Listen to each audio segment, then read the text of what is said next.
وہ بھٹکے ہوئے تھے اور وہ تلاش میں تھے کہ زمین پر ایسا کیا غیر معمولی واقعہ ہو رہا ہے کہ جس کی وجہ سے آسمانوں کے دروازے بند کر دیے گئے ہیں۔ آسمانوں پر پہرے سخت تھے، جو جن فرشتوں کی گفتگو چرانے جاتا آگ کے شعلوں سے جلا کر پھینک دیا جاتا۔ ہم آسمان سے خبر سنتے تھے، اب کیوں نہیں سن پا رہے؟ کیا زمین پر کوئی نئی چیز نازل ہو رہی ہے؟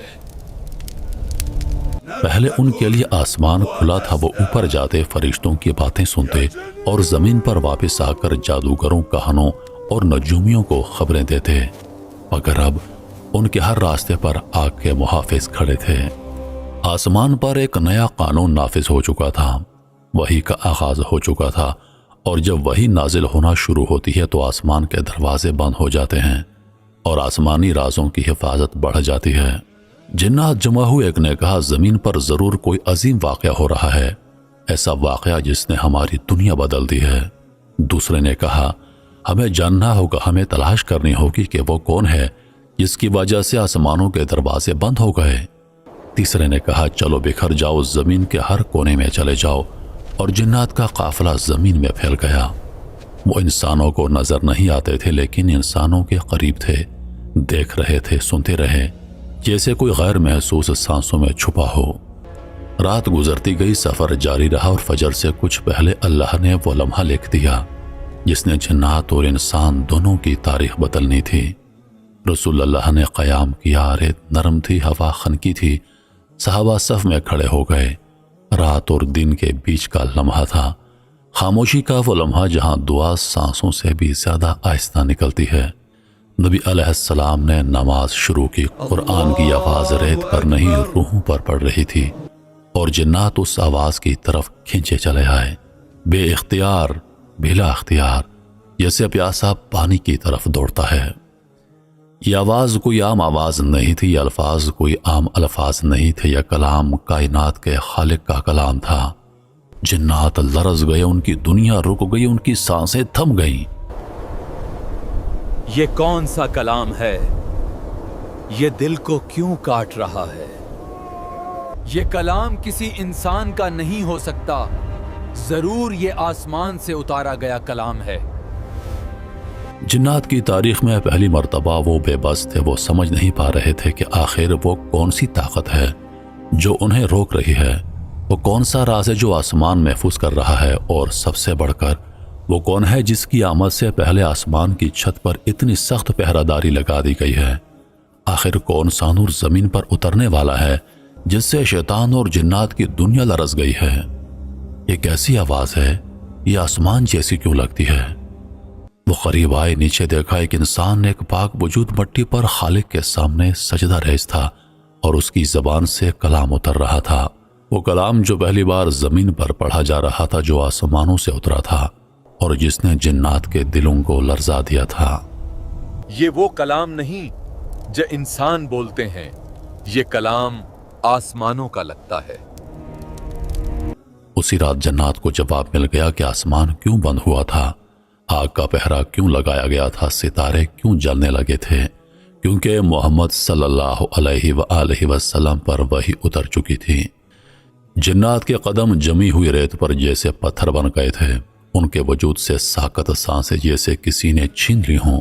صحرا کے گہرے اندھیرے میں وہ نورانی الفاظ بہہ رہے تھے جو پتھروں کو نرم کر دیتے ہیں، دلوں کی زنجیروں کو توڑ دیتے ہیں، اور جنات کی تاریخ ہمیشہ کے لیے بدل دینے والے تھے۔